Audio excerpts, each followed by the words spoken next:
ਸਤਿ ਸ਼੍ਰੀ ਅਕਾਲ ਪਾਕਿਸਤਾਨ ਦੇ ਵਿੱਚ ਆਪ ਸਭ ਦਾ ਸਵਾਗਤ ਹੈ।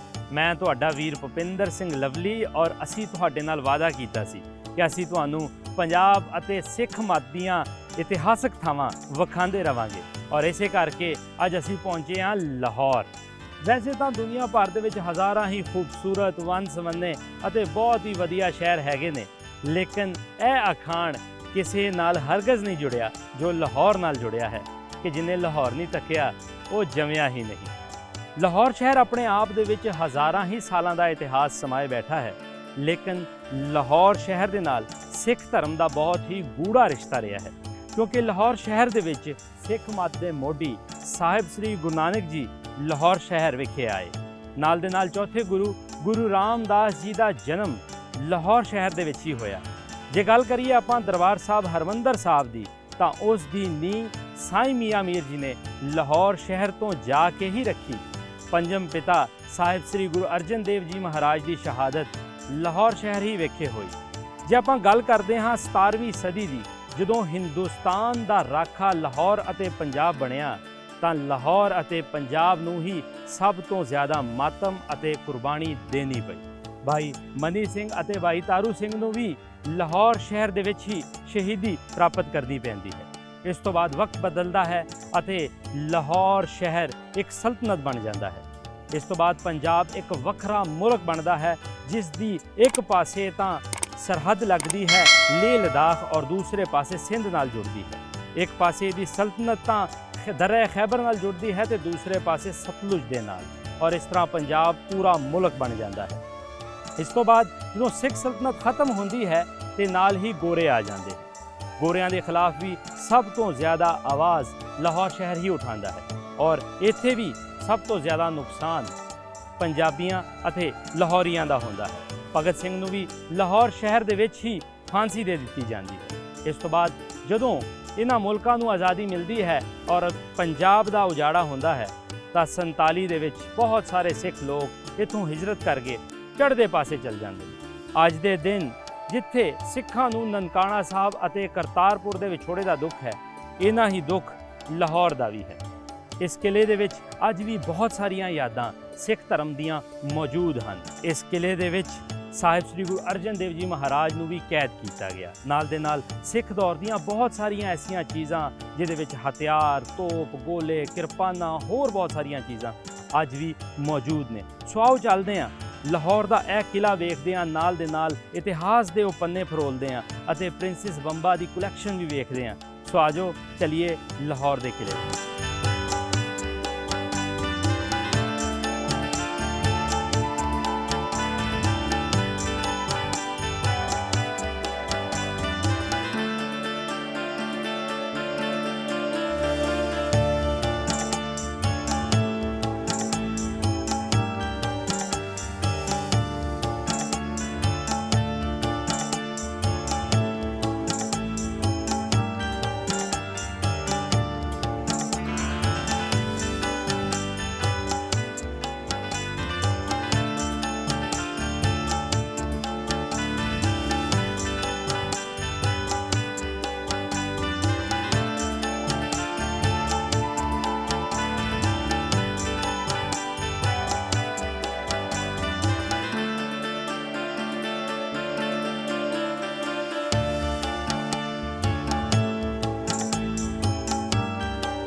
ਇਤਿਹਾਸਕਾਰਾਂ ਨੇ ਲਾਹੌਰ ਦਾ ਪੁਰਾਣਾ ਨਾਮ ਲਵਪੁਰ, ਲੋ ਜਾਂ ਲਾਵਾ ਵੀ ਲਿਖਿਆ ਹੈ।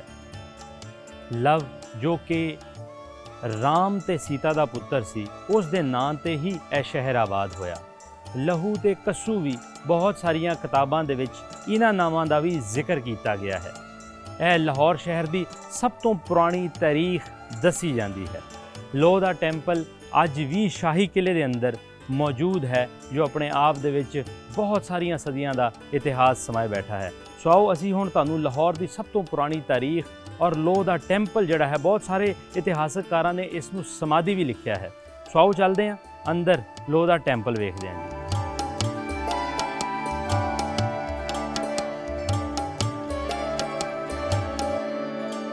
ਕਿਸੇ ਵੀ ਧਰਮ ਦਾ ਆਦਰ ਸਤਿਕਾਰ ਕਰਨਾ ਸਾਡੇ ਤੇ ਫਰਜ਼ ਹੈ।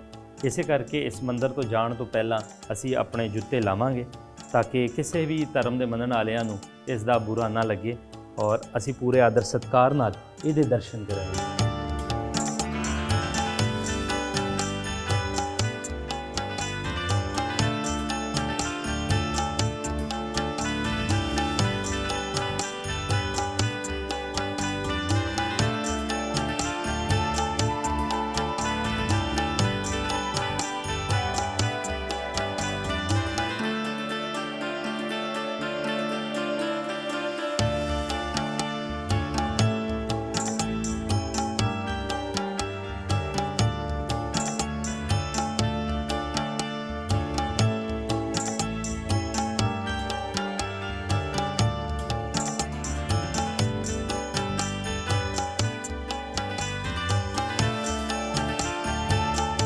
ਮੇਰੇ ਪਿੱਛੇ ਤੁਹਾਨੂੰ ਦਿਸਣ ਵਾਲਾ ਇਹ ਦਰਵਾਜ਼ੇ ਦਾ ਨਾਮ ਮੁਸੰਮਨ ਦਰਵਾਜ਼ਾ ਵੀ ਆਖਿਆ ਜਾਂਦਾ ਹੈ। ਇਹ ਦਰਵਾਜ਼ਾ ਮੁਗਲ ਰਾਜ ਵੇਲੇ ਬਣਾਇਆ ਗਿਆ।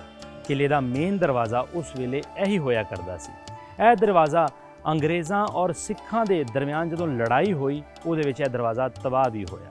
ਜਦੋਂ ਅਸੀਂ ਪੁਰਾਣੇ ਦੌਰ ਦੀਆਂ ਇਤਿਹਾਸਕ ਕਿਤਾਬਾਂ ਪੜ੍ਹਦੇ ਹਾਂ ਤਾਂ ਪਤਾ ਲੱਗਦਾ ਹੈ ਕਿ ਦਰਿਆਏ ਰਾਵੀ ਦੇ ਕੰਢੇ ਤੇ ਇਹ ਕਿਲਾ ਇੱਕ ਉੱਚੇ ਟਿੱਬੇ ਉੱਪਰ ਬਣਾਇਆ ਗਿਆ, ਜੋ ਮੁਖਤਲਿਫ ਦੌਰ 'ਚ ਗੁਜ਼ਰਦਿਆਂ ਹੋਇਆਂ ਮੁਖਤਲਿਫ ਤਾਰੀਖ ਆਪਣੇ ਆਪ ਦੇ ਵਿੱਚ ਸਮਾਏ ਬੈਠਾ ਹੈ। ਇਸ ਕਿਲੇ ਦੇ ਵਿੱਚ ਹਜੇ ਹੋਰ ਬਹੁਤ ਕੁਝ ਹੈ। ਤੁਸੀਂ ਸਾਡੇ ਨਾਲ ਜੁੜੇ ਰਹੋ ਔਰ ਅਸੀਂ ਤੁਹਾਨੂੰ ਵਿਖਾਉਂਦੇ ਹਾਂ ਇਸ ਕਿਲੇ ਦੀਆਂ ਹੋਰ ਬਹੁਤ ਸਾਰੀਆਂ ਇਤਿਹਾਸਕ ਥਾਵਾਂ।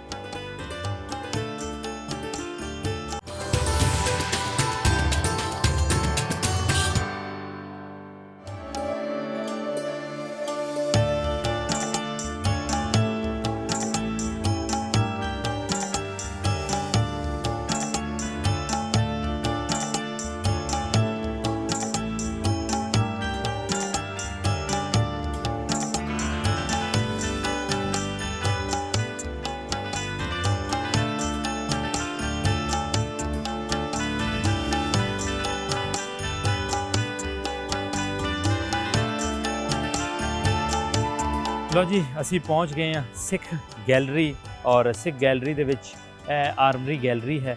ਇੱਥੇ 18ਵੀਂ ਔਰ 19ਵੀਂ ਸਦੀ ਦੇ ਬਹੁਤ ਸਾਰੇ ਹਥਿਆਰ ਜਿਹੜੇ ਨੇ ਉਹ ਇੱਥੇ ਪਏ ਹੋਏ ਨੇ, ਜਿਨ੍ਹਾਂ ਵਿੱਚ ਨਗਾਰੇ, ਕਿਰਪਾਨਾਂ, ਤਲਵਾਰਾਂ, ਬੰਦੂਕਾਂ, ਵੱਖ-ਵੱਖ ਦੌਰ 'ਚ ਜੋ ਹਥਿਆਰ ਜਿਹੜਾ ਹੈ ਇਸਤੇਮਾਲ ਹੁੰਦਾ ਸੀ ਉਹ ਅੰਦਰ ਪਿਆ ਹੋਇਆ। ਇਸ ਤੋਂ ਇਲਾਵਾ ਬਹੁਤ ਸਾਰੀਆਂ ਪੇਂਟਿੰਗਸ ਅੰਦਰ ਮੌਜੂਦ ਨੇ। ਸੋ ਆਓ ਇਹ ਚੀਜ਼ਾਂ ਸਾਰੀਆਂ ਵੇਖਦੇ ਹਾਂ ਜੀ।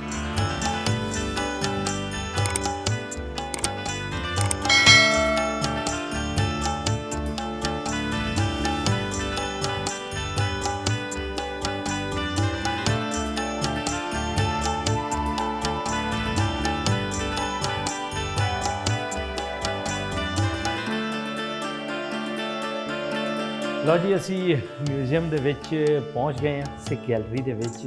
ਔਰ ਇੱਥੇ ਰਾਜਾ ਗੁਲਾਬ ਸਿੰਘ ਜਿਹੜਾ ਕਸ਼ਮੀਰ ਦਾ ਡੋਗਰਾ ਸੀ, ਉਹਦੀ ਫੋਟੋ ਲੱਗੀ ਹੈ। ਨਾਲ ਦੇ ਨਾਲ ਰਾਜਾ ਹੀਰਾ ਸਿੰਘ ਉਹਦੀ ਵੀ ਫੋਟੋ ਲੱਗੀ ਹੈ, ਜੋ ਮੇਰਾ ਖਿਆਲ ਹੈ ਧਿਆਨ ਸਿੰਘ ਡੋਗਰੇ ਦਾ ਮੁੰਡਾ ਸੀ। ਦਲੀਪ ਸਿੰਘ ਦੀ ਫੋਟੋ ਲੱਗੀ ਹੈ।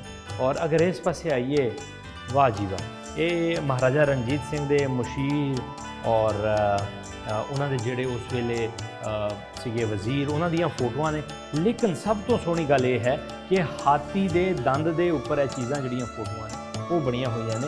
ਇੱਥੇ ਲਿਖਿਆ ਹੋਇਆ ਹੈ ਕਿ ਹਾਥੀ ਕੇ दांत पर मबनी तस्वीर ਜਿਹੜੀਆਂ ਨੇ ਉਹ ਬਣਾਈਆਂ ਗਈਆਂ ਨੇ। ਇਹਦੇ 'ਚ ਬਹੁਤ ਸਾਰੇ ਨਾਮ ਨੇ, ਗੁਲਾਬ ਸਿੰਘ, ਤੇਜਾ ਸਿੰਘ, ਨਿਹਾਲ ਸਿੰਘ, ਮਹਾਰਾਜਾ ਰਣਜੀਤ ਸਿੰਘ ਦੇ ਦੌਰ ਦੇ ਵਿੱਚ ਜੋ ਉਹਨਾਂ ਦੇ ਮੁਸ਼ੀਰ ਸਨ।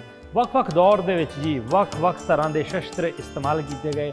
ਮੇਰੀ ਬੈਕ ਸਾਈਡ ਤੇ ਤੁਸੀਂ ਵੇਖ ਸਕਦੇ ਹੋ, ਵਾਹ ਜੀ ਵਾਹ, ਮੇਰਾ ਖਿਆਲ ਹੈ ਕਾਫੀ ਵਜ਼ਨੀ ਹੋਣਗੇ।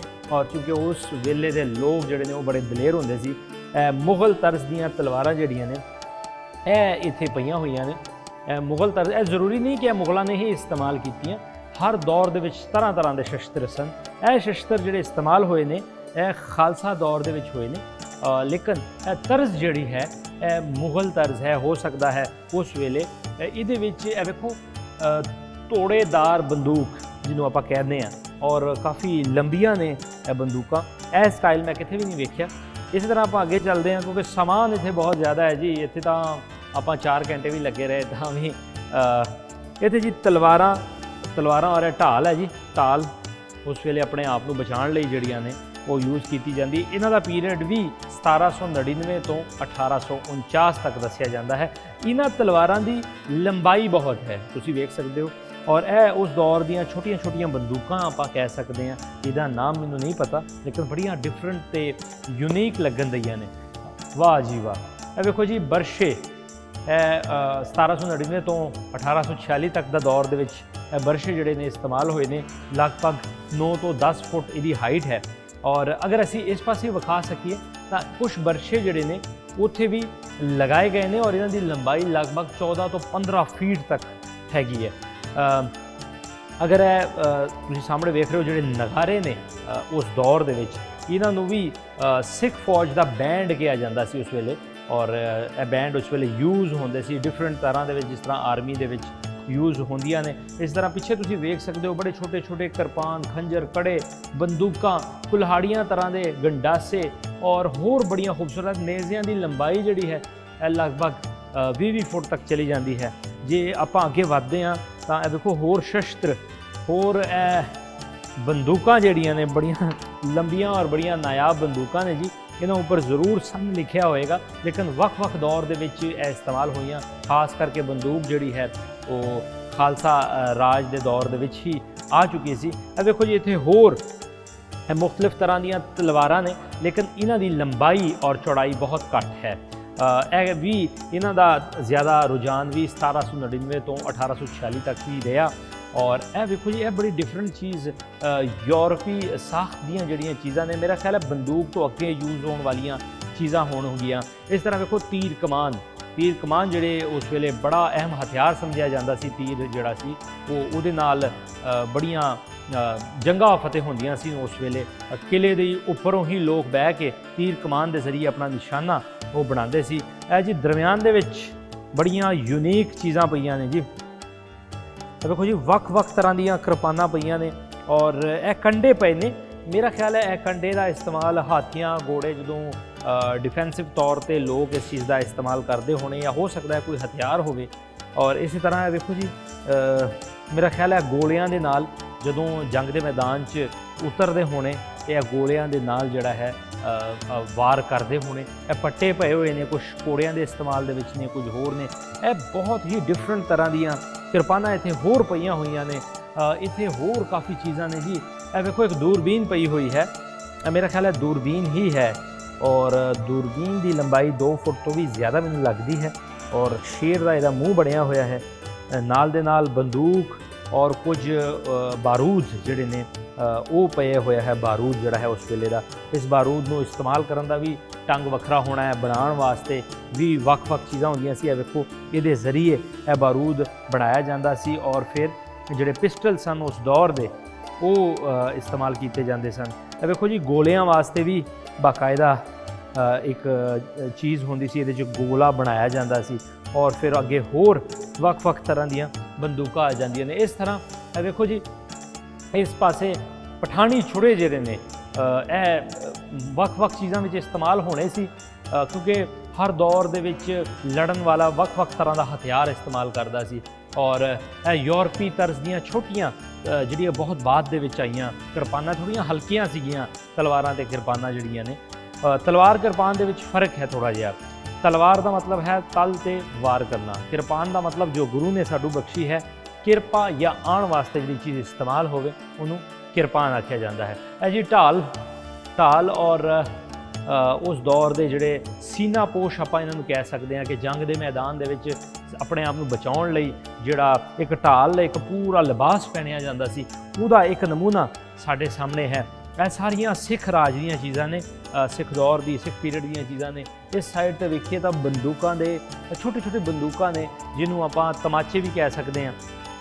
ਤਮਾਂਚੇ ਜਿਹੜੇ ਨੇ ਇਹਨਾਂ ਦਾ ਸਾਈਜ਼ ਥੋੜ੍ਹਾ ਛੋਟਾ ਹੁੰਦਾ ਹੈ, ਲੇਕਿਨ ਬਹੁਤ ਜ਼ਿਆਦਾ ਤਾਦਾਦ ਦੇ ਵਿੱਚ ਵੱਖ-ਵੱਖ ਦੌਰ ਦੀਆਂ ਵੱਖ-ਵੱਖ ਚੀਜ਼ਾਂ ਜਿਹੜੀਆਂ ਨੇ, ਇਹ ਵੇਖੋ ਇਹਦੇ ਉੱਪਰ ਲਿਖਿਆ ਵੀ ਹੋਇਆ ਹੈ 1799 ਤੋਂ ਲੈ ਕਰਕੇ 1846 ਤੱਕ ਇਹ ਸਾਰਾ ਸਾਜ਼ੋ ਸਾਮਾਨ ਜੰਗਾਂ ਦੇ ਵਿੱਚ ਇਸਤੇਮਾਲ ਕੀਤਾ ਗਿਆ ਤੇ ਇਹਦੀ ਡਿਫੈਂਸ ਵਾਸਤੇ ਲਾਹੌਰ ਦੀ ਹਕੂਮਤ ਦੀ ਡਿਫੈਂਸ ਵਾਸਤੇ ਜਿਹੜਾ ਹੈ ਇਸਤੇਮਾਲ ਹੋਇਆ। ਇਸੇ ਤਰ੍ਹਾਂ ਜਿਸ ਤਰ੍ਹਾਂ ਖਾਲਸਾ ਰਾਜ ख़त्म होंदा गया, अगे उहदियां पेंटिंग्स आ जांदियां ने। गुजरात दे विच जी बड़ी अहम लड़ाई हुई सी चिलियांवाले दे विच, और 21 फरवरी 1849 जिस तो बाद खालसा राज नहीं रहा और गोरियां दी जिहड़ी सल्तनत है वो कायम हुई। वैसे तो गोरियां दे नाल 1809 दे विच महाराजा रणजीत सिंह एक ट्रैटी साइन करता है, ट्रीटी ऑफ फ्रेंडशिप, जिन्होंने अमृतसर का मुआहदा भी किया जाता है, और इसे करके वो दलीप सिंह नूं लैके गया सी कि ट्रीटी जिहड़ी है वो ਉੱਥੇ ਉਹਨਾਂ ਨੇ ਦੁਬਾਰਾ ਉਹਦੇ ਕੋਲ ਸਾਈਨ ਕਰਾ ਲਈ ਹੋਣੀ ਜਾਂ ਹੋਰ ਬਹੁਤ ਸਾਰੀਆਂ ਗੱਲਾਂ ਹੋਣੀਆਂ। ਇਹ ਜੀ ਫਿਰੋਜ਼ ਸ਼ਹਿਰ ਦੇ ਵਿੱਚ ਸਿੱਖਾਂ ਦੀ ਜੰਗ ਜਿਹੜੀ ਗੋਰਿਆਂ ਦੇ ਖਿਲਾਫ ਹੋਈ ਸੀ, ਔਰ ਇਹ ਬੈਟਲ ਹੋਇਆ ਸੀ 1845 ਦੇ ਕਰੀਬ 1845 ਦੇ ਵਿੱਚ ਹੀ ਹੋਇਆ ਸੀ। ਇਹ ਵੇਖੋ ਜੀ ਬੈਟਲ ਦਾ ਇੱਕ ਉਹਨਾਂ ਨੇ ਦਿੱਤਾ ਹੋਇਆ ਹੈ ਕਿ ਬੈਟਲ ਕਿਸ ਤਰ੍ਹਾਂ ਹੋਇਆ ਸੀ। ਇੱਕ ਤਸਵੀਰ ਜਿਹੜੀ ਹੈ ਉਹ ਵੀ ਸਾਹਮਣੇ ਆ ਗਈ ਹੈ। ਅੱਗੇ ਤੁਰਦੇ ਹਾਂ ਜੀ, ਰਾਮਨਗਰ में ਸਿੱਖੋਂ की ਜੰਗ, ਜਿਹੜੀ ਰਾਮਨਗਰ ਦੇ ਵਿੱਚ ਸਿੱਖਾਂ ਦੀ ਜੰਗ ਗੋਰਿਆਂ ਦੇ ਨਾਲ ਹੋਈ ਸੀ 1848 ਦੇ ਵਿੱਚ ਗਾਲਿਬਨ, ਉਹਦੀ ਇੱਕ ਤਸਵੀਰ ਜਿਹੜੀ ਹੈ ਉਹ, ਕਿਉਂਕਿ ਇਸੇ ਤਰ੍ਹਾਂ ਆਹਿਸਤਾ ਆਹਿਸਤਾ ਸਿੱਖ ਪੀਰੀਅਡ ਦੇ ਵਿੱਚ ਬਹੁਤ ਸਾਰੀਆਂ ਜੰਗਾਂ ਹਾਰੀਆਂ ਗਈਆਂ, ਔਰ ਮਹਾਰਾਜਾ ਰਣਜੀਤ ਸਿੰਘ ਦੇ ਪਰਦਾ ਕਰਨ ਤੋਂ ਬਾਅਦ ਜਿਹੜਾ ਹੈ ਇਹ ਵੀ ਜਿਹੜਾ ਹੈ ਜੰਗੇ ਫਿਰੋਜ਼ਾ ਦੇ ਵਿੱਚ ਦੀ ਇੱਕ ਦੇਖੋ महाराजा रणजीत सिंह की बड़ी नायाब उस दौर की खूबसूरत फोटो है। और महाराजा रणजीत सिंह ने 1839 ਦੇ ਵਿੱਚ ਜਿਹੜਾ ਹੈ ਉਹ ਕੂਚ ਕੀਤੀ, और उस तो बाद खालसा राज ਜਿਹੜਾ है वो 1 फुट ही ਅੱਗੇ ਵਧਣ ਦੀ ਬਜਾਏ ख़त्म हो गया 10 ਸਾਲਾਂ ਬਾਅਦ। और ਇਹ ਵੇਖੋ ਜੀ ਅਲੀਵਾਲ ਦੇ ਸਿੱਖੋਂ ਦੀ ਲੜਾਈ ਜਿਹੜੀ ਹੈ ਉਹ ਇੱਥੇ ਮੈਂਸ਼ਨ ਹੈ 1846 ਦੇ ਵਿੱਚ ਇਹ ਲੜਾਈ ਹੋਈ ਹੈ। ਇਸੇ ਤਰ੍ਹਾਂ ਮੂਦ ਦੀ ਲੜਾਈ ਜਿਹੜੀ ਹੈ ਉਹ ਵੀ ਮੂਦਕੀ ਦੀ ਲੜਾਈ ਜਿਹੜੀ ਸੀ ਜੰਗ ਸੀ, ਉਹਦਾ ਇੱਕ ਦ੍ਰਿਸ਼ ਜਿਹੜਾ ਹੈ 1845 ਦਾ ਉਹ ਵੀ ਸਾਡੇ ਸਾਹਮਣੇ ਹੈ। ਅੱਗੇ ਵਧਦੇ ਹੋਏ ਕੁਝ ਹੋਰ ਇੱਥੇ ਪੇਂਟਿੰਗਸ ਬੜੀਆਂ ਨਾਯਾਬ ਨੇ। ਮੁਲਤਾਨ ਸ਼ਹਿਰ ਬਹੁਤ ਔਖਾ ਫਤਹ ਹੋਇਆ ਸੀ ਜਦੋਂ ਸਿੱਖ ਰਾਜ ਸੀ, ਔਰ ਬੜੇ ਬੜੇ ਅਹਿਮ ਯੋਧੇ ਉਹਦੇ ਵਿੱਚ ਉਹਨਾਂ ਨੇ ਹਿੱਸਾ ਲਿਆ ਸੀ, ਔਰ ਬਹੁਤ ਜ਼ਿਆਦਾ ਨੁਕਸਾਨ ਹੋਇਆ ਸੀ। ਜ਼ਮਜ਼ਮਾ ਤੋਪ ਦਾ ਬੜਾ ਉਹਦੇ 'ਚ ਕਿਰਦਾਰ ਨਜ਼ਰ ਆਉਂਦਾ ਹੈ, ਔਰ ਉਸ ਦੀ ਮੁਲਤਾਨ ਜਦੋਂ ਹਾਰਿਆ 1849 ਦੇ ਵਿੱਚ, ਉਹਦਾ ਇੱਕ ਦ੍ਰਿਸ਼ ਜਿਹੜਾ ਹੈ ਉਹ ਇੱਥੇ ਬਣਿਆ ਹੋਇਆ ਹੈ। ਇਹ ਇੱਕ ਹੋਰ ਲੜਾਈ ਜਿਹੜੀ ਹੈ ਚਿਲਿਆਂਵਾਲਾ ਦੀ, ਔਰ ਚਿਲਿਆਂਵਾਲਾ ਦੀ ਤੇ ਆਖਰੀ ਹੀ ਲੜਾਈ ਸੀ। ਕੁਝ ਹੋਰ ਪੇਂਟਿੰਗਸ ਨੇ, ਕੁਝ ਹੋਰ ਚੀਜ਼ਾਂ ਨੇ, ਕਿਉਂਕਿ ਇੱਥੇ ਇੰਨਾ ਕੁਝ ਪਿਆ ਹੋਇਆ ਹੈ। ਇਹ ਵੇਖੋ ਇੱਕ ਬਹੁਤ ਹੀ ਖੂਬਸੂਰਤ ਪੇਂਟਿੰਗ ਹੈ ਉਸ ਦੌਰ ਦੀ।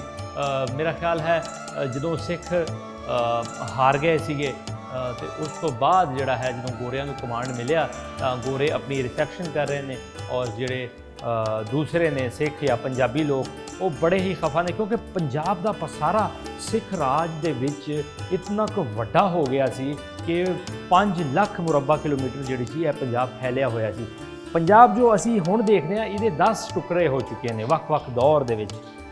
ਪੰਜਾਬ ਜਿਹੜਾ ਸੀ ਮਹਾਰਾਜਾ ਰਣਜੀਤ ਸਿੰਘ ਦੇ ਵੇਲੇ ਹੀ ਇੱਕ ਸਲਤਨਤ ਸੀ, ਔਰ ਇਹ ਐਸਾ ਮੁਲਕ ਸੀ ਕਿ ਉਸੇ ਹੀ ਦੌਰ ਦੇ ਵਿੱਚ ਕੋਈ ਇੱਥੇ ਫਾਂਸੀ ਨਹੀਂ ਹੋਈ। ਇਹ ਕੋੜੇ ਬਾਰੇ ਸਾਨੂੰ ਮੈਡਮ ਨੇ ਦੱਸਿਆ ਵੀ ਬਹੁਤ ਸਾਰੇ ਲੋਕਾਂ ਨੂੰ ਇਸ ਚੀਜ਼ ਦਾ ਮੁਗਾਲਤਾ ਹੈ ਕਿ ਕੋੜਾ ਮਹਾਰਾਜਾ ਰਣਜੀਤ ਸਿੰਘ ਦਾ ਹੈ, ਲੇਕਿਨ ਅਸਲ ਦੇ ਵਿੱਚ ਇਹ ਸਾਜ਼ੋ ਸਾਮਾਨ ਜਿਹੜਾ ਹੈ ਜੋ ਕੋੜੇ ਦੇ ਉੱਪਰ ਲਗਾਇਆ ਗਿਆ ਹੈ ਇਹ ਮਹਾਰਾਜਾ ਰਣਜੀਤ ਸਿੰਘ ਦਾ ਹੈ, ਲੇਕਿਨ ਕੋੜਾ ਜਿਹੜਾ ਹੈ ਇਹ ਮਹਾਰਾਜਾ ਰਣਜੀਤ ਸਿੰਘ ਦਾ ਬਿਲਕੁਲ ਨਹੀਂ ਹੈ। ਇਸ ਕੋੜੇ ਦੀ ਬੈਕ ਸਾਈਡ ਤੇ ਤੁਸੀਂ ਵੇਖ ਸਕਦੇ ਹੋ ਕੁਝ ਪੱਟੇ ਨੇ ਔਰ ਕੁਝ ਡਿਫਰੈਂਟ ਤਰ੍ਹਾਂ ਦੇ ਹਥਿਆਰ ਨੇ, ਜਿਹਨੂੰ ਆਪਾਂ ਲਫ਼ਜ਼ਾਂ ਦੇ ਵਿੱਚ, ਕਿਉਂਕਿ ਇਹ ਚੀਜ਼ਾਂ ਜਿਹੜੀਆਂ ਨੇ ਉਹ ਹੁਣ ਹੋ ਚੁੱਕੀਆਂ ਨੇ, ਸੋ ਇਹਨਾਂ ਦੇ ਨਾਮਾਂ ਦਾ ਮੈਨੂੰ ਨਹੀਂ ਪਤਾ। ਲੇਕਿਨ ਹਾਂ ਇਹ ਇੱਕ ਹੋਰ ਬੜੀ ਹੈਰਾਨੀ ਦੀ ਗੱਲ ਹੈ। ਤੁਸੀਂ ਵੇਖੋ ਜੀ ਸਿੱਖ ਦੌਰ ਦੀਆਂ ਬੰਦੂਕਾਂ, ਔਰ ਬੰਦੂਕਾਂ ਦੀ ਲੰਬਾਈ ਹੈ ਇਹਦੀ ਤੇ ਮੇਰਾ ਖਿਆਲ ਹੈ ਕੋਈ 15-16 ਫੁੱਟ ਲੰਬਾਈ ਹੋਣੀ ਹੈ, ਔਰ ਕੋਈ ਵੀ ਬੰਦੂਕ ਇੱਥੇ ਜਿਹੜੀ ਹੈ ਉਹ 7 ਤੋਂ 8 ਫੁੱਟ ਤੋਂ ਘੱਟ ਨਹੀਂ ਹਨ। ਸੋ ਇਹ ਜੀ ਉਹ ਸਾਰੀਆਂ ਚੀਜ਼ਾਂ ਨੇ, ਬਹੁਤ ਸਾਰੀਆਂ ਚੀਜ਼ਾਂ ਤੇ ਜ਼ਾਹਰ ਆ ਗੋਰਾ ਆਪਣੇ ਨਾਲ ਲੈ ਗਿਆ ਹੋਣਾ ਔਰ ਉਹਨੇ ਵੀ ਵਰਤੀਆਂ ਹੋਣੀਆਂ। ਲੇਕਿਨ ਸਭ ਤੋਂ ਜ਼ਿਆਦਾ ਇਸ ਗੈਲਰੀ ਦੇ ਵਿੱਚ, ਕਿਉਂਕਿ ਇਹ ਸਿੱਖ ਗੈਲਰੀ ਹੈ ਤੇ ਇੱਥੇ ਜ਼ਿਆਦਾਤਰ ਸਾਮਾਨ ਜਿਹੜਾ ਹੈ ਉਹ ਸਿੱਖ ਦੌਰ ਦਾ ਪਿਆ ਹੋਇਆ ਹੈ। ਹਜੇ ਬਹੁਤ ਕੁਝ ਹੈ, ਸੋ ਤੁਸੀਂ ਸਾਡੇ ਨਾਲ ਜੁੜੇ ਰਹਿਣਾ ਹੈ ਔਰ ਅਸੀਂ ਤੁਹਾਨੂੰ ਥੋੜ੍ਹੀ ਹੀ ਦੇਰ ਦੇ ਵਿੱਚ ਬਹੁਤ ਹੀ ਖੂਬਸੂਰਤ ਜਗ੍ਹਾ, ਮੇਰੀ ਬੜੀ ਪਸੰਦੀਦਾ ਜਗ੍ਹਾ ਹੈ, ਉੱਥੇ ਅਸੀਂ ਤੁਹਾਨੂੰ ਲੈ ਕੇ ਜਾਣ ਵਾਲੇ ਹਾਂ।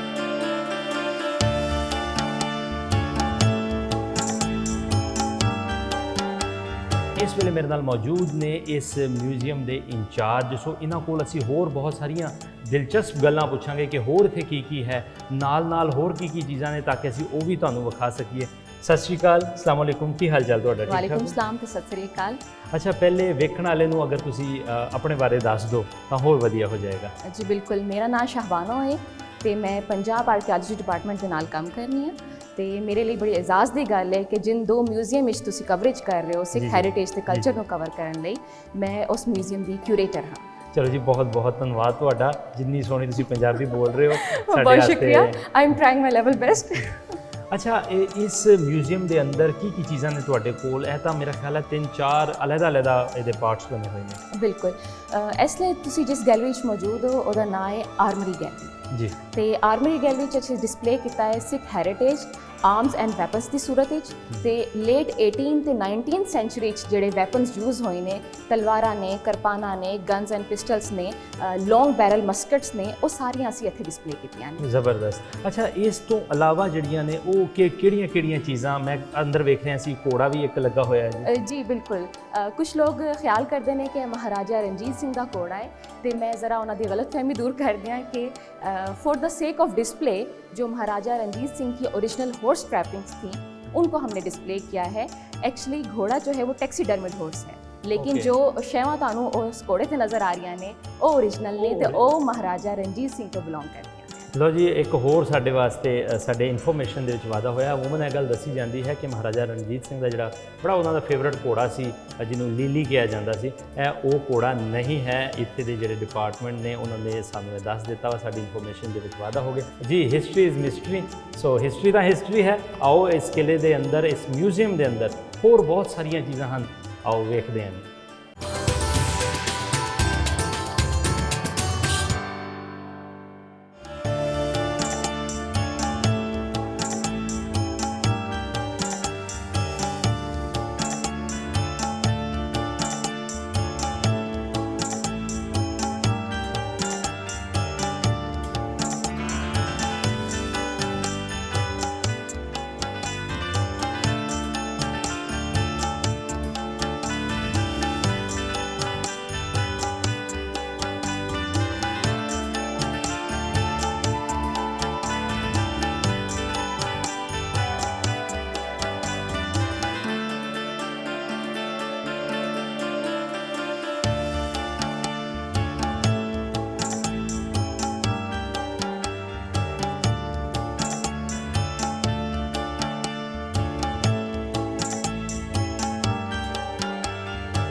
ਲਓ ਜੀ, ਅਸੀਂ ਪਹੁੰਚ ਗਏ ਹਾਂ ਮਹਾਰਾਣੀ ਜਿੰਦਾ ਦੇ ਮਹਿਲ ਦੇ ਵਿੱਚ। ਮਹਾਰਾਣੀ ਜਿੰਦਾ ਜਿਹੜੀ ਸੀ ਮਹਾਰਾਜਾ ਰਣਜੀਤ ਸਿੰਘ ਦੀ ਘਰ ਵਾਲੀ ਸੀ ਔਰ ਇਹ ਜਿਹੜੀ ਹੁਣ ਹਵੇਲੀ ਹੈ ਇਹ ਪ੍ਰਿੰਸੈਸ ਬੰਬਾ ਦੇ ਨਾਮ ਦੇ ਨਾਲ ਮਨਸੂਬ ਕੀਤੀ ਗਈ ਹੈ। ਪ੍ਰਿੰਸੈਸ ਬੰਬਾ ਜਿਹੜੀ ਸੀ ਉਹ ਦਲੀਪ ਸਿੰਘ ਦੀ ਬੇਟੀ ਸੀ ਔਰ ਮਹਾਰਾਜਾ ਰਣਜੀਤ ਸਿੰਘ ਦੀ ਪੋਤੀ ਸੀ। ਸੋ ਇਸ ਹਵੇਲੀ ਦੇ ਵਿੱਚ ਬਹੁਤ ਕੁਝ ਇਤਿਹਾਸ ਦਾ ਬਣਿਆ ਹੈ, ਬੜੇ ਅਨਮੋਲ ਖਜ਼ਾਨੇ ਨੇ। ਜਦੋਂ ਪੰਜਾਬ ਦੇ ਉੱਪਰ ਗੋਰੇ ਆਏ, ਕਿਉਂਕਿ ਦਲੀਪ ਸਿੰਘ ਨੂੰ ਆਪਣੇ ਨਾਲ ਲੈ ਗਏ ਸੀ, ਫਿਰ ਦਲੀਪ ਸਿੰਘ ਦੀ ਜਿਹੜੀ ਡੈਥ ਹੈ ਉਹ ਹੁੰਦੀ ਹੈ ਫਰਾਂਸ ਦੇ ਵਿੱਚ ਔਰ ਪ੍ਰਿੰਸੈਸ ਬੰਬਾ ਨੂੰ ਜਦੋਂ ਇਸ ਗੱਲ ਦਾ ਪਤਾ ਚੱਲਦਾ ਹੈ ਕਿ ਮੈਂ ਇੱਕ ਬਾਦਸ਼ਾਹ ਦੀ ਪੋਤੀ ਹਾਂ ਤੇ ਉਹ ਫਿਰ ਪੰਜਾਬ ਵੱਲ ਕੂਚ ਕਰਦੀ ਹੈ ਔਰ ਇੱਥੇ ਹੀ ਦਫਨ ਹੋਣਾ ਪਸੰਦ ਕਰਦੀ ਹੈ। ਉਹਦੇ ਕੋਲ ਬਹੁਤ ਸਾਰੀਆਂ ਕਲੈਕਸ਼ਨ ਸਨ, ਬਹੁਤ ਸਾਰੀਆਂ ਐਸੀਆਂ ਚੀਜ਼ਾਂ ਸਨ ਜੋ ਵਕਤ ਦੇ ਨਾਲ ਇੱਥੇ ਤੱਕ ਪਹੁੰਚ ਗਈਆਂ। ਉਹ ਕੀ ਚੀਜ਼ਾਂ ਸਨ, ਉਹ ਕਿਹੜੇ ਅਨਮੋਲ ਖਜ਼ਾਨੇ ਸਨ, ਆਓ ਤੁਹਾਨੂੰ ਸਾਰਾ ਕੁਝ ਵਿਖਾਉਂਦੇ ਹਾਂ।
ਲਓ ਜੀ, ਇਸ ਵੇਲੇ ਅਸੀਂ ਮੌਜੂਦ ਹਾਂ ਪ੍ਰਿੰਸੈਸ ਬੰਬਾ ਦੇ ਹਾਲ ਦੇ ਵਿੱਚ ਔਰ ਤੁਸੀਂ ਬੈਕ ਸਾਈਡ ਤੇ ਜੋ ਪੇਂਟਿੰਗ ਵੇਖ ਰਹੇ ਹੋ, ਇਸਨੇ ਇੱਕ ਹੈਰਾਨੀ ਪੈਦਾ ਕਰ ਦਿੱਤੀ ਹੈ ਕਿ ਉਸ ਵੇਲੇ ਜੋ ਮਹਾਰਾਜਾ ਰਣਜੀਤ ਸਿੰਘ ਦਾ ਦਰਬਾਰ ਹੈ ਉਹ ਇਸ ਪੇਂਟਿੰਗ ਦੇ ਵਿੱਚ ਤੁਸੀਂ ਵੇਖ ਸਕਦੇ ਹੋ ਕਿ ਉਹ ਸਜਿਆ ਹੋਇਆ ਹੈ ਔਰ ਪੂਰੇ ਉਹਨਾਂ ਦੇ ਜੋ ਈਵਾਨ ਦੇ ਲੋਕ ਸਨ, ਮੁਖਤਲਿਫ ਧਰਮਾਂ ਦੇ ਲੋਕ ਸਨ, ਉਹ ਤੁਸੀਂ ਇਸ ਤਸਵੀਰ ਦੇ ਅੰਦਰ ਵੇਖ ਸਕਦੇ ਹੋ। ਮੈਂ ਕੱਲੇ ਤਸਵੀਰ ਬਾਰੇ ਦੱਸਾਂ ਕਿ ਇਸ ਤਸਵੀਰ ਦੇ ਵਿੱਚ ਕੌਣ ਨੇ, ਲੇਕਿਨ ਇਸ ਤਸਵੀਰ ਨੂੰ ਕਿਸ ਤਰ੍ਹਾਂ ਬਣਾਇਆ ਗਿਆ, ਕਿਸ ਨੇ ਬਣਾਇਆ, ਇਹ ਜ਼ਰੂਰ ਇੱਕ ਸਵਾਲ ਹੈ। ਲੇਕਿਨ ਇਹ ਪੇਂਟਿੰਗ ਜਿਹੜੀ ਹੈ ਉਹ ਹੈ ਕਰੋੜਾਂ ਰੁਪਏ ਦੀ ਹੈ, ਬਲਕਿ ਅਸੀਂ ਕਹਾਂਗੇ ਕਿ ਇਸ ਪੇਂਟਿੰਗ ਦੀ ਕੋਈ ਕੀਮਤ ਹੀ ਨਹੀਂ ਹੈ। ਇਹ ਇੱਕ ਖਜ਼ਾਨਾ ਹੈ ਸਿੱਖ ਰਾਜ ਦਾ। ਅਗਰ ਮੈਂ ਤੁਹਾਨੂੰ ਦੱਸਦਾ ਜਾਵਾਂ, ਸਾਹਮਣੇ ਮਹਾਰਾਜਾ ਰਣਜੀਤ ਸਿੰਘ ਦੀ ਫੋਟੋ ਲੱਗੀ ਹੋਈ ਹੈ। ਤੁਸੀਂ ਬੜੀ ਹੀ ਆਸਾਨੀ ਨਾਲ ਮਹਾਰਾਜਾ ਰਣਜੀਤ ਸਿੰਘ ਨੂੰ ਪਹਿਚਾਣ ਲਓਗੇ।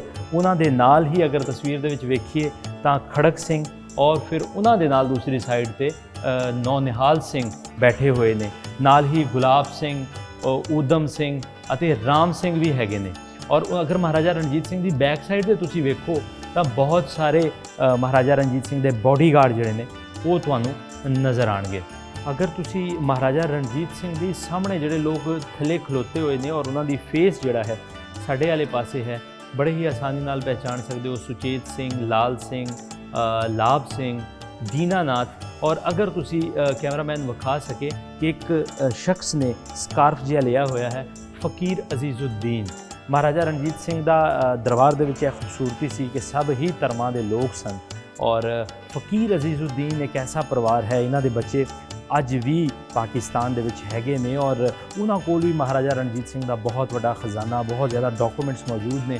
ਸੋ ਫਕੀਰ ਅਜ਼ੀਜ਼ੁਦੀਨ ਵੀ ਇਸ ਦੇ ਵਿੱਚ ਮੌਜੂਦ ਨੇ। ਹੋਰ ਬਹੁਤ ਸਾਰੇ ਮੁਸਲਮਾਨ ਜੋ ਮਹਾਰਾਜਾ ਰਣਜੀਤ ਸਿੰਘ ਦੇ ਦਰਬਾਰ ਦੇ ਵਿੱਚ ਹੁੰਦੇ ਸੀ, ਜਿਨ੍ਹਾਂ ਵਿੱਚੋਂ ਫਕੀਰ ਚਰਾਹੁਦੀਨ ਦਾ ਨਾਮ ਸਾਹਮਣੇ ਆਉਂਦਾ ਹੈ, ਸੁਲਤਾਨ ਮੁਹੰਮਦ ਦਾ ਨਾਮ ਸਾਹਮਣੇ ਆਉਂਦਾ ਹੈ, ਅਲੀ ਖਾਨ ਦਾ ਨਾਮ ਸਾਹਮਣੇ ਆਉਂਦਾ ਹੈ, ਮੁਹੰਮਦ ਖਾਨ ਦਾ ਨਾਮ ਸਾਹਮਣੇ ਆਉਂਦਾ ਹੈ। ਉਹ ਵੀ ਇਸ ਤਸਵੀਰ ਦੇ ਵਿੱਚ, ਕਿਉਂਕਿ ਮੁਸਲਿਮ ਵੀਰ ਦੀ ਟਰਬਨ ਥੋੜੀ ਵੱਖਰੀ ਹੈ ਤੇ ਇਹਦੇ ਵਿੱਚ ਉਹ ਵੀ ਆਸਾਨੀ ਤੁਹਾਨੂੰ ਨਜ਼ਰ ਆਣਗੇ। ਇਸ ਤੋਂ ਇਲਾਵਾ ਜੇ ਆਪਾਂ ਗੱਲ ਕਰੀਏ, ਇਸ ਦਰਬਾਰ ਦੇ ਵਿੱਚ ਬਹੁਤ ਸਾਰੇ ਅੰਗਰੇਜ਼ ਲੋਕ ਵੀ ਜਿਹੜੇ ਨੇ ਉਹ ਮੌਜੂਦ ਨੇ। ਅਗਰ ਤੁਹਾਨੂੰ ਕੈਮਰਾਮੈਨ ਇਸ ਸਾਈਡ ਤੇ ਵਿਖਾ ਸਕੇ ਤਾਂ ਇੱਕ ਗੋਰਾ ਇਸ ਸਾਈਡ ਤੇ ਲਗਾਤਾਰ 3-4 ਇਕੱਠੇ ਹੀ ਖਲੋਤੇ ਨੇ, ਜਿਨ੍ਹਾਂ ਦੇ ਨਾਮ ਡਾਕਟਰ ਹੋਨਿਕ ਬਰਗਰ ਔਰ FH ਮਾਊਂਟਨ, ਡਾਲਾ ਰੋਚੀ ਔਰ ਡਾਲਾ ਲਾਫੋਂਟ, ਇਹ ਵੀ ਇਹਨਾਂ ਦੇ ਇਸੇ ਦਰਬਾਰ ਦੇ ਵਿੱਚ ਬੈਠੇ ਨੇ। ਜੇ ਆਪਾਂ ਦੂਸਰੇ ਪਾਸੇ ਗੱਲ ਕਰੀਏ ਤਾਂ CA ਕੋਟ, ਮਿੱਖਾ ਸਿੰਘ, ਭਾਈ ਗੁਰਮੁਖ ਸਿੰਘ, ਅਵਤਾਰ ਸਿੰਘ ਸਿੰਧਿਆਵਾਲਾ ਔਰ ਅੱਗੇ ਜਿਹੜਾ ਹੈ ਅਜੀਤ ਸਿੰਘ ਸਿੰਧਿਆਵਾਲਾ, ਨਾਲ ਦੇ ਨਾਲ ਬੁੱਧਾ ਸਿੰਘ ਵੀ ਖਲੋਤੇ ਨੇ। ਤੁਸੀਂ ਵੇਖ ਰਹੇ ਹੋ ਕਿ ਇਸ ਪੇਂਟਿੰਗ ਦੇ ਵਿੱਚ ਮਹਾਰਾਜਾ ਰਣਜੀਤ ਸਿੰਘ ਦਾ ਇੱਕ ਦਰਬਾਰ ਜਿਹੜਾ ਹੈ ਸਜਿਆ ਹੋਇਆ ਹੈ। ਵੱਖਰੀ ਪ੍ਰਜਾਤੀ ਦੇ ਲੋਕ, ਵੱਖਰੀ ਜ਼ਾਤਾਂ ਦੇ ਲੋਕ, ਮੁਸਲਮਾਨ, ਹਿੰਦੂ, ਅੰਗਰੇਜ਼ ਇਸ ਤੁਹਾਨੂੰ ਫੋਟੋ ਦੇ ਵਿੱਚ ਬਾ ਆਸਾਨੀ ਨਜ਼ਰ ਆ ਰਹੇ ਨੇ।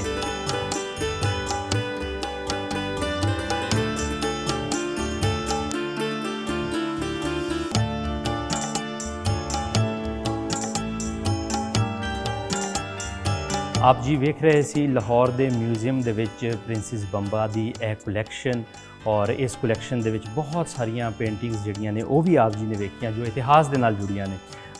ਇਹ ਪੇਂਟਿੰਗਸ ਕਿਸ ਤਰ੍ਹਾਂ ਇੱਥੇ ਪ੍ਰੀਜ਼ਰਵ ਨੇ, ਇਤਨੇ ਅੱਛੇ ਹਾਲ ਦੇ ਵਿੱਚ ਇਹ ਕਿਸ ਤਰ੍ਹਾਂ ਮੌਜੂਦ ਨੇ। ਸਾਡੇ ਨਾਲ ਇਸ ਵੇਲੇ ਮੌਜੂਦ ਨੇ ਸਨਾ ਦੁਰਾਨੀ ਜੀ। ਸੋ ਇਹਨਾਂ ਕੋਲ ਪੁੱਛਾਂਗੇ ਕਿ ਲਾਸਟ ਟਾਈਮ, ਕਿਉਂਕਿ ਸਾਨੂੰ ਵੀ ਇੱਥੇ ਆ ਕੇ ਪਤਾ ਚੱਲਿਆ ਹੈ ਕਿ ਇਹਨਾਂ ਪੇਂਟਿੰਗ ਨੂੰ ਪ੍ਰੀਜ਼ਰਵ ਕੀਤਾ ਗਿਆ ਔਰ ਇਹ ਫੈਸਲਾ ਕਿਉਂ ਲਿੱਤਾ ਗਿਆ, ਅਸੀਂ ਸਨਾ ਦੁਰਾਨੀ ਜੀ ਕੋਲ ਪੁੱਛਦੇ ਹਾਂ। ਸਤਿ ਸ਼੍ਰੀ ਅਕਾਲ ਜੀ, ਤੁਹਾਡਾ ਸਵਾਗਤ ਹੈ ਜੀ। ਸਭ ਤੋਂ ਪਹਿਲੇ ਤਾਂ ਸਾਨੂੰ ਦੱਸੋ ਕਿ ਇਹ ਇਨੀਸ਼ੀਏਟਿਵ ਜਿਹੜਾ ਲਿਆ ਗਿਆ ਹੈ ਇਹ ਕਿਹਨਾਂ ਵੱਲੋਂ ਲਿਆ ਗਿਆ है और कितना का ज़रूरी सी। जी एक्चुअली ये इनिशिएटिव अभी की बात नहीं है बिकॉज पिक्चर तो अब आपके सामने है, but it was a long process. ये 5-6 सालों से चल रहा था और इसमें हंगेरियन एम्बेसी ने ये इनिशिएटिव लिया बिकॉज जो आर्टिस्ट थे इन पेंटिंग्स के, ऑगस्ट शॉफ्ट, वो हंगरी से थे। तो उस हवाले से उन्होंने जब यहाँ आए, विज़िट किया, उन्होंने पेंटिंग्स की कंडीशन देखी तो उनको अंदाज़ा हो कि इनको हमें रिस्टोर करना चाहिए बिकॉज ये बहुत प्रेशियस एक तरह से हमारा एसेट है और इसको हम इस तरीके से नहीं रख सकते थे बिकॉज एनवायरमेंटल चेंजेस, मुख्तलिफ चीज़ें होती हैं जिससे पेंटिंग्स अफेक्ट होती हैं, तो उनकी रेस्टोरेशन दरकार थी। इस पेंटिंग ਨੂੰ ਬਚਾਉਣ ਲਈ ਜਿਹੜਾ ਹੈ ਉਹ ਹੰਗਰੀ ਦੀ ਐਮਬੈਸੀ ਨੇ ਇੱਕ अहम रोल अदा जी किया। जी बिल्कुल। और इसके अलावा कौन कौन सी है? उसके अलावा हमारे जो बैंक ऑफ पंजाब हैं उन्होंने अच्छा। इसमें हमें स्पॉन्सर किया। आर्कियोलॉजी डिपार्टमेंट है, वर्ल्ड सिटी अथॉरिटी लाहौर है, इन तमाम लोगों की कह लें कि एक सपोर्ट और बहुत अच्छी कोऑपरेशन की वजह से हम इस सक्सैसफुल रिस्टोरेशन प्रोजेक्ट को कर सकते हैं। अच्छा जी, इस पेंटिंग की गल करिए तो यह पेंटिंग जी है कितनी क वड्डी है? ये तकरीबन 8 बाय 10 फीट है और सबसे ज़्यादा हमारे लिए चैलेंजिंग यही पेंटिंग थी और इसलिए इसको लास्ट में किया गया। सही। प्रिंसेस बाम्बास कलेक्शन में जो ऑगस्ट शॉफ्ट की पेंटिंग्स हैं बेसिकली वो रिस्टोर हुई हैं और दे वर टोटल 11 पेंटिंग्स। 11 पेंटिंग्स जी, लेकिन हमने छोटी पेंटिंग से शुरुआत की थी सो दैट बड़े को हम एंड पे रखें और I think it was a good decision because जब छोटे पेंटिंग्स पे काम किया तो थोड़ी सी और मज़ीद कॉम्प्लिकेशंस नज़र आई।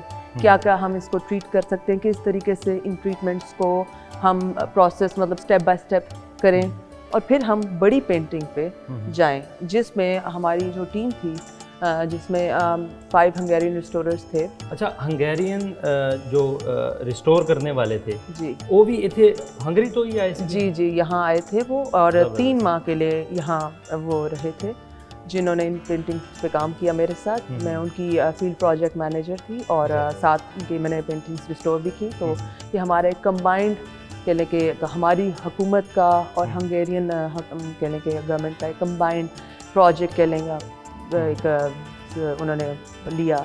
सना जी ਤੁਹਾਡਾ ਬਹੁਤ ਬਹੁਤ ਸ਼ੁਕਰੀਆ, ਅੱਜ ਅਸੀਂ ਤੁਹਾਨੂੰ ਤਕਲੀਫ ਦਿੱਤੀ ਲੇਕਿਨ no ਜੋ problem। ਤੁਸੀਂ ਇਸ ਪੇਂਟਿੰਗ ਬਾਰੇ ਸਾਨੂੰ ਦੱਸਿਆ, ਆਓ ਜੀ ਚੱਲਦੇ ਹਾਂ ਇੱਥੇ ਹੋਰ ਜਿਹੜੀਆਂ ਕਾਫੀ ਚੀਜ਼ਾਂ ਨੇ ਉਹ ਵੀ ਵੇਖਦੇ ਹਾਂ।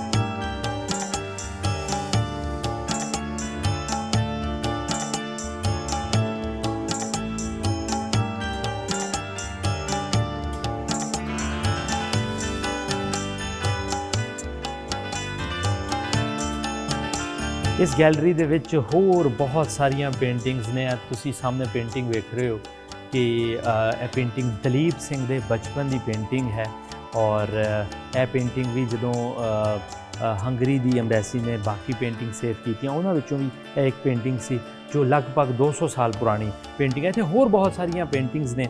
ਇਹ ਇੱਕ ਹੋਰ ਪੇਂਟਿੰਗ ਤੁਸੀਂ ਵੇਖ ਸਕਦੇ ਹੋ, ਇਹ ਵੀ ਦਲੀਪ ਸਿੰਘ ਦੀ ਜਵਾਨੀ ਦੀ ਪੇਂਟਿੰਗ ਹੈ। ਦਲੀਪ ਸਿੰਘ ਨੂੰ ਚੂੰਕਿ ਜਦੋਂ ਅੰਗਰੇਜ਼ ਰਾਜ ਇੱਥੇ ਆਇਆ, ਖਾਲਸਾ ਰਾਜ ਖਤਮ ਹੋਇਆ ਤਾਂ ਦਲੀਪ ਸਿੰਘ ਨੂੰ ਆਪਣੇ ਨਾਲ ਲੈ ਗਏ ਸੀ।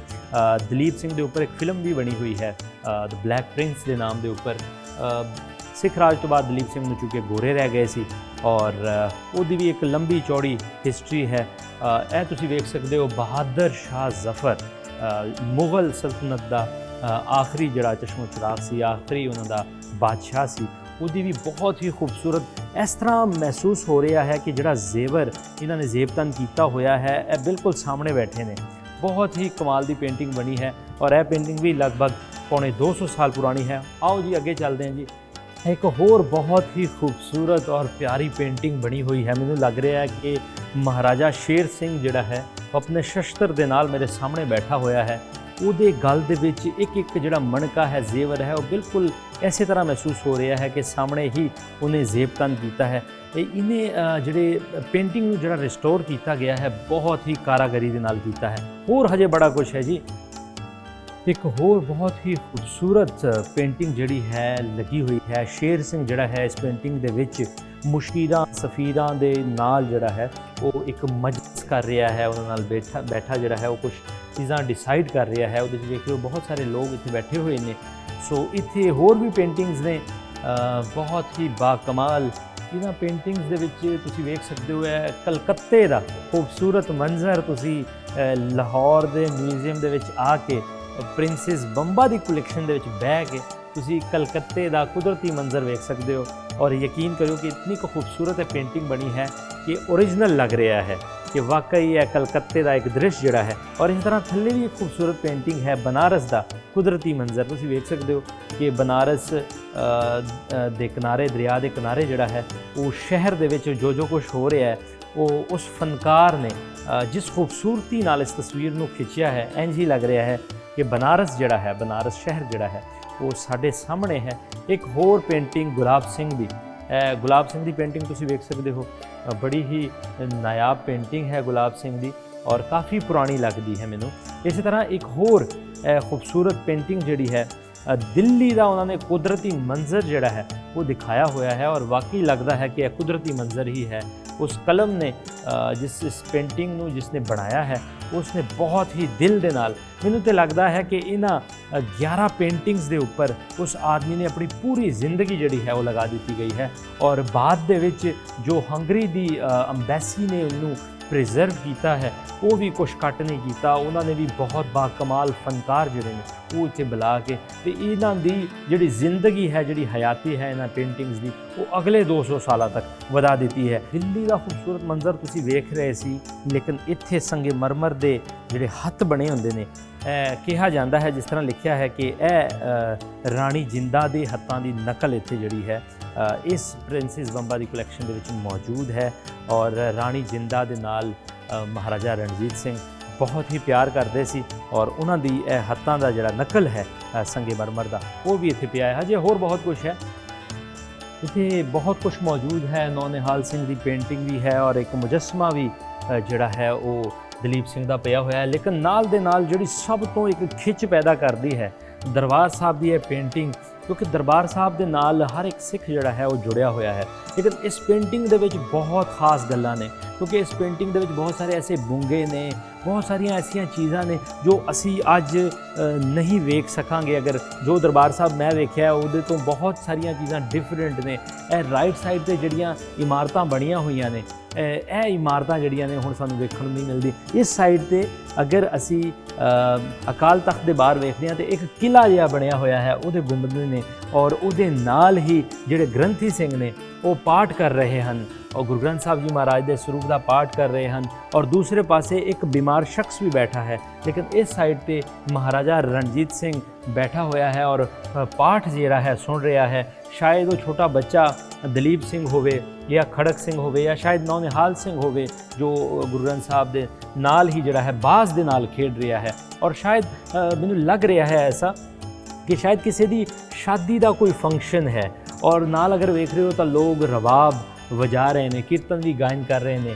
ਦੂਸਰੇ ਪਾਸੇ ਬਹੁਤ ਹੀ ਖੂਬਸੂਰਤ ਦ੍ਰਿਸ਼ ਉਸ ਪੇਂਟਰ ਨੇ ਜੋ ਚੀਜ਼ ਖਿੱਚ ਦਿੱਤੀ ਹੈ ਉਹ ਜ਼ਿੰਦਗੀ ਤਾਂ ਹਯਾਤ ਜਿਹੜੀ ਹੈ ਰਵੇਗੀ। ਬਹੁਤ ਹੀ ਬਾਕਮਾਲ ਫੋਟੋ ਹੈ।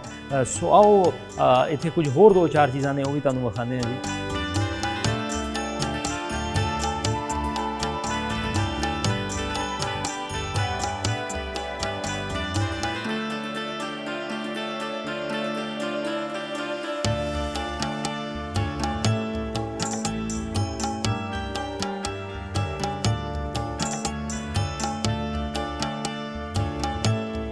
ਇੱਥੇ ਹੀ ਮੈਨੂੰ ਇੱਕ ਬਹੁਤ ਹੀ ਖੂਬਸੂਰਤ ਔਰ ਪਿਆਰੀ ਲੜਕੀ ਦੀ ਫੋਟੋ ਜਿਹੜੀ ਮਿਲੀ ਹੈ। ਇਹ ਫੋਟੋ ਹੈ ਸ਼ਹਿਜ਼ਾਦੀ ਬੰਬਾ ਦੀ ਔਰ ਇਹ ਫੋਟੋ ਹੈ ਲੰਡਨ ਦੀ।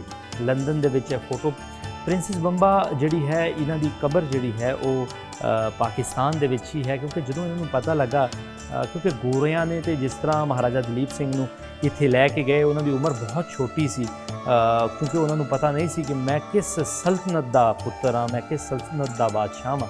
ਲੇਕਿਨ ਜਿੱਦਾਂ ਜਿੱਦਾਂ ਉਹਨਾਂ ਨੂੰ ਪਤਾ ਲੱਗਦਾ ਗਿਆ ਉਹਨਾਂ ਨੇ ਆਪਣੀ ਤਹਿਰੀਕ ਜਿਹੜੀ ਹੈ ਦੁਬਾਰਾ ਚਲਾਈ ਔਰ ਪ੍ਰਿੰਸੈਸ ਬੰਬਾ ਨੂੰ ਵੀ ਜਿੱਦਾਂ ਪਤਾ ਲੱਗਾ ਪ੍ਰਿੰਸੈਸ ਬੰਬਾ ਨੇ ਫਿਰ ਇਹ ਕਿਹਾ ਕਿ ਮੈਂ ਆਪਣੀ ਮੱਟੀ ਵਿੱਚ ਹੀ ਦਫਨ ਹੋਣਾ ਪਸੰਦ ਕਰਾਂਗਾ। ਅੱਜ ਵੀ ਇਹਨਾਂ ਦੀ ਜਿਹੜੀ ਕਬਰ ਹੈ ਉਹ ਲਾਹੌਰ ਸ਼ਹਿਰ ਦੇ ਵਿੱਚ ਹੀ ਹੈ।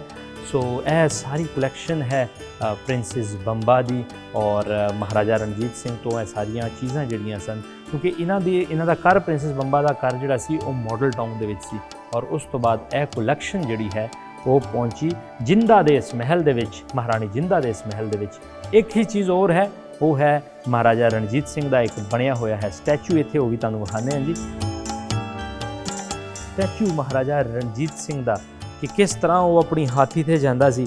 ਇਹ ਵੇਖੋ ਇੱਕ ਬਹੁਤ ਹੀ ਖੂਬਸੂਰਤ ਸਟੈਚੂ ਜਿਹੜਾ ਹੈ ਉਹ ਬਣਾਇਆ ਹੋਇਆ ਹੈ, ਇੱਕ ਮਾਡਲ ਬਣਾਇਆ ਹੋਇਆ ਮਹਾਰਾਜਾ ਰਣਜੀਤ ਸਿੰਘ ਜਿਹੜਾ ਹੈ ਆਪਾਂ ਵੇਖ ਸਕਦੇ ਹਾਂ ਕਿ ਕਿਲੇ ਆਪਣੇ ਹਾਥੀ ਦੇ ਉੱਪਰ ਸਵਾਰ ਨੇ ਔਰ ਉਹਦੇ ਇਰਦ ਗਿਰਦ ਜਿਹੜੇ ਸਿਪਾਹੀ ਨੇ ਉਹ ਸ਼ਸਤਰ ਤੋਂ ਤਿਆਰ ਬਰ ਤਿਆਰ ਉਹਨਾਂ ਨਾਲ ਜਾ ਰਿਹਾ ਹੈ। ਕਾਫਲਾ ਸ਼ਾਇਦ ਕਿਧਰੇ ਜੰਗ ਜਿੱਤਣ ਤੋਂ ਬਾਅਦ ਉੱਥੇ ਜਾ ਰਿਹਾ ਹੈ ਜਾਂ ਫਿਰ ਹਰਮੰਦਰ ਸਾਹਿਬ ਦਰਬਾਰ ਸਾਹਿਬ ਵੱਲ ਜਾ ਰਿਹਾ ਹੈ ਉੱਥੇ ਮੱਥਾ ਟੇਕਣ ਲਈ। ਔਰ ਬਹੁਤ ਹੀ ਖੂਬਸੂਰਤ ਇਹ ਜਿਹੜਾ ਹੈ ਮਾਡਲ ਜਿਹੜਾ ਹੈ ਬਣਾਇਆ ਗਿਆ ਹੈ। ਸੋ ਇੱਕ ਹੋਰ ਚੀਜ਼ ਮਹਾਰਾਜਾ ਰਣਜੀਤ ਸਿੰਘ ਦੀ ਇੱਕ ਹੋਰ ਫੋਟੋ ਵੀ ਇੱਥੇ ਮੌਜੂਦ ਹੈ, ਉਹ ਵੀ ਵਿਖਾਉਂਦੇ ਹਾਂ ਜੀ ਤੁਹਾਨੂੰ। ਤਾਂ ਜੀ ਇੱਥੇ ਬਹੁਤ ਖੂਬਸੂਰਤ ਔਰ ਹਿਸਟੋਰੀਕਲ ਚੀਜ਼ਾਂ ਦੇ ਵਿੱਚ ਇੱਕ ਹੋਰ ਚੀਜ਼, ਇੱਕ ਹੋਰ ਫੋਟੋ ਜੋ ਮੈਨੂੰ ਬਹੁਤ ਹੀ ਪੁਰਾਣੀ ਲੱਗ ਰਹੀ ਹੈ। ਇਹਦੇ ਵਿੱਚ ਮਹਾਰਾਜਾ ਰਣਜੀਤ ਸਿੰਘ ਦੇ ਵਜ਼ੀਰ, ਮੁਸ਼ੀਰ, ਉਹਨਾਂ ਦੇ ਮਿਨਿਸਟਰ ਜਿਹੜੇ ਨੇ, ਉਹਨਾਂ ਦੀਆਂ ਫੋਟੋਆਂ ਜਿਹੜੀਆਂ ਨੇ ਉਹ ਮੌਜੂਦ ਨੇ। ਲੱਗ ਰਿਹਾ ਹੈ ਕਿ ਉਸੇ ਦੌਰ ਦੀ ਫੋਟੋ ਹੈ ਔਰ ਉਸ ਦੌਰ ਦੇ ਪੇਂਟਰ ਨੇ ਬੜੇ ਹੀ ਪਿਆਰ ਨਾਲ, ਮੁਹੱਬਤ ਨਾਲ ਕੱਲਾ ਕੱਲਾ ਫੇਸ ਜਿਹੜਾ ਹੈ ਉਹ ਬਹੁਤ ਛੋਟਾ ਹੈ, ਜੋ ਇਹਦੇ ਬਾਵਜੂਦ ਉਹਨੇ ਕੱਲਾ ਕੱਲਾ ਫੇਸ ਬੜੇ ਹੀ ਖੂਬਸੂਰਤੀ ਨਾਲ ਉਹਦੀ ਕਾਰਾਗਰੀ ਕੀਤੀ ਹੈ। ਮਹਾਰਾਜਾ ਰਣਜੀਤ ਸਿੰਘ ਦੀ ਆਪਣੀ ਫੋਟੋ ਤੁਸੀਂ ਵੇਖ ਸਕਦੇ ਹੋ ਕਿ ਕਿਸ ਖੂਬਸੂਰਤੀ ਨਾਲ ਔਰ ਕਿਸ ਮੁਹੱਬਤ ਨਾਲ ਇਸ ਤਸਵੀਰ ਨੂੰ ਬਣਾਇਆ ਹੋਏਗਾ। ਮਹਾਰਾਜਾ ਰਣਜੀਤ ਸਿੰਘ ਦੀ ਖੂਬਸੂਰਤ ਜਿਹੜਾ ਦਾੜਾ ਸਾਹਿਬ ਹੈ, ਉਹਦਾ ਕੱਲਾ ਕੱਲਾ ਵਾਲ ਜਿਹੜਾ ਹੈ ਉਹ ਇਸ ਪੇਂਟਿੰਗ ਦੇ ਵਿੱਚ ਨਜ਼ਰ ਆ ਰਿਹਾ ਹੈ।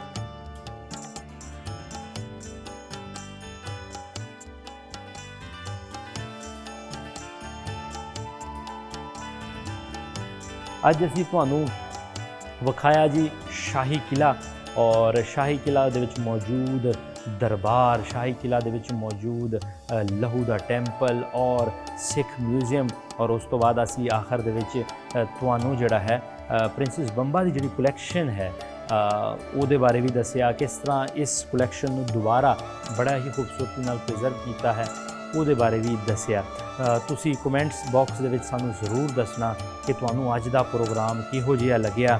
ਔਰ ਇਹਦੇ ਨਾਲ ਹੀ ਭੁਪਿੰਦਰ ਸਿੰਘ ਲਵਲੀ ਔਰ ਸਤਿ ਸ੍ਰੀ ਅਕਾਲ ਪਾਕਿਸਤਾਨ ਦੀ ਸਾਰੀ ਹੀ ਟੀਮ ਨੂੰ ਇਜਾਜ਼ਤ ਦਿਓ।